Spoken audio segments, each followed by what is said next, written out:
Hi, hello, வணக்கம். உங்க எல்லாரையும் பிரபு ஆஸ்ட்ரோ டிவிக்கு அன்போடு வரவேற்கிறேன். இப்போ நம்ம பார்க்க போறது குரு பகவானுடைய காரகத்துவங்கள். குரு பகவான் ஜாதக கட்டத்திலே தனுசு வீட்டுக்கும் மீன வீட்டுக்கும் ஆட்சி பலனை பெறக்கூடியவர். தனுசு மண்டலத்தையும் மீன வீட்டையும் ஆட்சி செய்யக்கூடியவர். காலபுருஷனுக்கு 4ஆம் வீடான கடகத்திலே உச்சம் பெறக்கூடியவர்.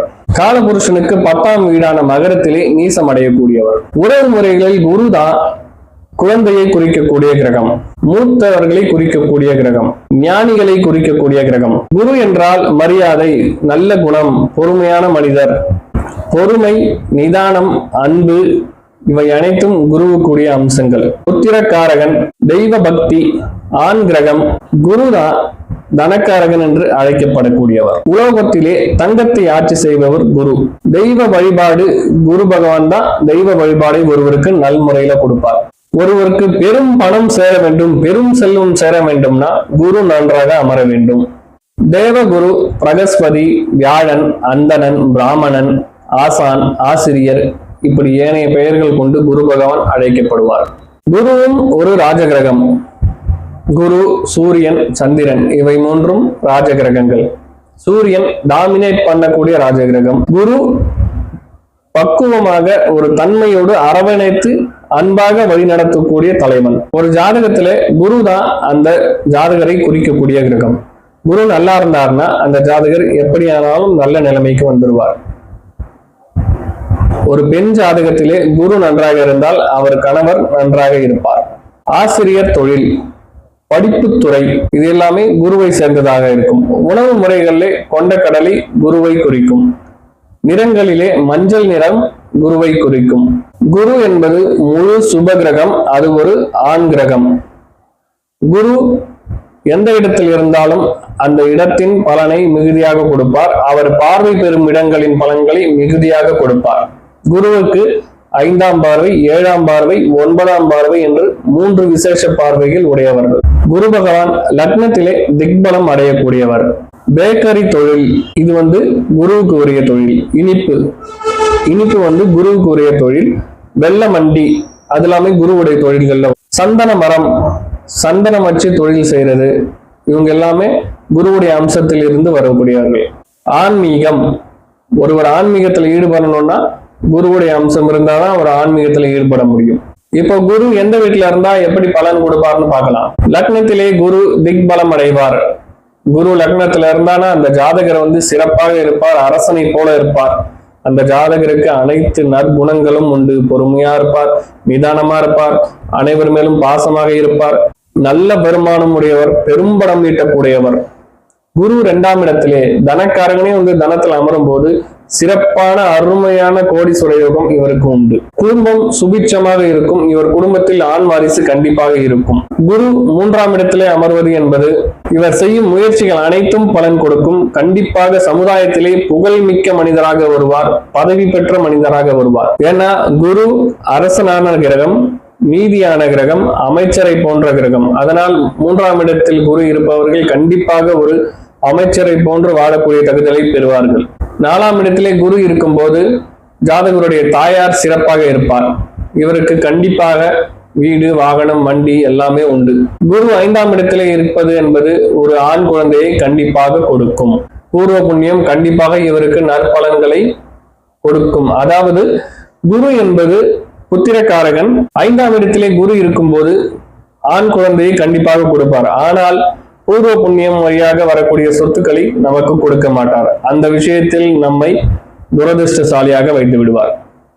6ஆம் இடத்திலே குரு இருக்கும்போது குருவுடைய பலன்கள் அனைத்தும் நமக்கு கிடைக்காமல் போய்விடும். குருவுடைய நற்குணங்கள் யாரும் நமக்கு இல்லாமல் போய்விடும். அதே சமயம் குரு 7ஆம் இடத்துல இருக்கும்போது அவங்களுக்கு வரக்கூடிய மனைவியோ கணவனோ அதிகமாக கோயில் குளம்னு சென்று சாமி கும்பிடக்கூடிய நகரா இருப்பாங்க. 7ல குரு இருக்கிறவங்க அதிகமா கோயில் குளம் போவாங்க, சாமி கும்பிடுவாங்க. அதே சமயம் குடும்பத்தையும் பார்த்துக்கிட்டாங்கன்னா நல்லது. குரு 8ல இருக்கிறது என்பது சிறப்பான விஷயம் அல்ல. குரு எந்த அளவுக்கு சுபரோ அந்த அளவுக்கு பாவத்தையும் கொடுக்கக்கூடிய வல்லமை பெற்றவர். 8ஆம் இடத்திலும் 6ஆம் இடத்திலும் குரு இருக்கும் போது சுபத்தன்மை அடையவில்லைன்னா அவர் மிகுந்த கெடுபலன்களை கண்டிப்பாக கொடுப்பார். 9ல குரு இருப்பவர் என்பது சிறப்பான யோகம். அவர் வாழ்க்கையில எப்படியானாலும் நன்னிலைமைக்கு கண்டிப்பாக வந்து விடுவார். உயர்கல்வி பட்டப்படிப்பு PhD வரைக்கும் படிப்பார். படிச்ச துறையிலெல்லாம் வேலைக்கு போனார்னா சிறப்பா சம்பாதிப்பார், லட்சக்கணக்கில் சம்பாதிப்பார். இவரோட தந்தை ஒரு ஊர்ல மதிக்கக்கூடிய பெரிய ஆளா இருப்பார். தந்தை சொல் கேட்டு நடந்தார்னா 9ல குரு இருக்கிறவங்க தந்தை சொல் கேட்டு நடந்தாங்கன்னா இவங்க நல்லா இருப்பாங்க.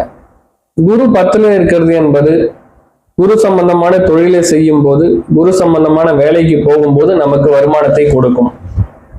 குரு 11ல இருக்கும்போது குழந்தை மூலமா நமக்கு லாபம் அதிகமாக வரும். தெய்வ வழிபாடு மூலமாக லாபம் நமக்கு அதிகமாக வரும். கோயில்கள் கட்டக்கூடிய வல்லமை நமக்கு உண்டு. குரு 12லே அமரக்கூடாது. அமர்ந்தால் குருவுடைய அம்சங்களும் குரு தரக்கூடிய நற்பலன்கள் அனைத்தும் நமக்கு கிடைக்காமல் போய்விடும். இப்போ குரு மற்ற கிரகங்களோடு சேரும்போது என்ன பலன் கொடுப்பார்னு பார்ப்போம். சூரியனோடு குரு சேரும் போது அது சிவராஜ யோகமாக வேலை செய்யும். இவர்கள் தான் வாழ்வில் பெரிய பெரிய கோயில்களை கட்டி சாமிகளை பூஜை செய்து அவர்களை வணங்கக்கூடிய அரசனை போன்று வாழக்கூடியவர்கள். குரு சந்திரன் சேர்க்கை என்பது ஒரு கஜகேசரி யோகமாகும். அப்படி சேர்க்கை பெற்றவர்கள் வாழ்வில் மிகுந்த உயர்ச்சி நிலைக்கு அடைவார்கள். குரு செவ்வாய் சேர்க்கை என்பது அந்த ஜாதகரை ஒரு விஷயத்தில் மிகுந்த திறமையோடு முழு பலத்தோடு பராக்கிரமத்தோடு செயல்பட்டு அவரை வெற்றி அடைய வைக்கும். குரு புதன் சேர்க்கை என்பது சிறப்பான சேர்க்கை அல்ல. ஏன்னா குருவும் புதனும் பகை கிரகங்கள். இவை இரண்டும் சேரும் போது அந்த ஜாதகருக்கு குழப்பமான விஷயங்களை கொடுத்துவிடும். குரு சனி சேர்க்கை என்பது சிறப்பான சேர்க்கை அல்ல. ஏனென்றால் குரு முழு சுப கிரகம், சனி முழு பாவ கிரகம். பாவமும் சுபமும் சேரும்போது ஒன்றுக்கு ஒன்று சண்டை போட்டுக்கொண்டு அந்த பாவகத்தின் பலனை ஜாதகருக்கு கொடுக்காமல் ஜாதகரை ஏமாற்றி விடுகின்றன. குரு சுக்கிரன் சேர்க்கை என்பது ஆண் பெண் உறவுகளிலே நல்ல உறவு நிலையை காட்டும். ஒரு ஆண் ஜாதகத்திலே சுக்கிரன் மீது பெண் ஜாதகத்திலே குரு அமர்ந்திருந்தால் அவர்களுக்குள்ள நல்ல ஒற்றுமை இருக்கும். அப்படிப்பட்ட ஜாதகங்களை பொருத்தி பார்க்கும் போது நல்ல ஒற்றுமையான ஜாதகம் என்று பொருத்தம் போடலாம்.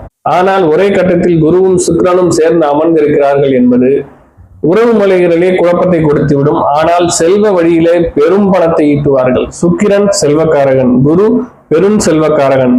இவங்க 2 பேரும் சேரும் போது குபேர யோகத்தை கண்டிப்பாக அந்த ஜாதகருக்கு கொடுப்பார்கள். குரு ராகு சேர்க்கை சண்டால யோகம், குரு சண்டால யோகம். குரு நல்ல ஆதிபத்தியம் பெற்று ராகுவோடு சேர்ந்திருந்தால் அந்த நல்ல ஆதிபத்தியங்கள் அனைத்தும் இரட்டிப்பு மடங்காக அந்த ஜாதகருக்கு சேரும். எடுத்துக்காட்டாக அம்பானி ஜாதகத்திலே குரு ராகு சேர்க்கை உண்டு. சுபத்தன்மையோடு குரு ராகுவோடு சேரும் போது அவரை கோடீஸ்வரனாக ஆக்கி அழகு பார்ப்பார். குரு கேது சேர்க்கை கேல யோகம் என்று சொல்வார்கள். குரு கேது சேர்க்கை உள்ளவர்கள் கண்டிப்பாக கோடீஸ்வரனாக வாழக்கூடிய வாய்ப்பு இருக்கிறது. ஆனால் அவர்களின் வாழ்க்கை ஆரம்ப நிலை கடுமையாக இருக்கும். அதனை தாண்டி பிற்காலத்திலே நன்றாக இருப்பார்கள். மீண்டும் அடுத்த காணொலியில் காண்போம். நன்றி, வணக்கம்.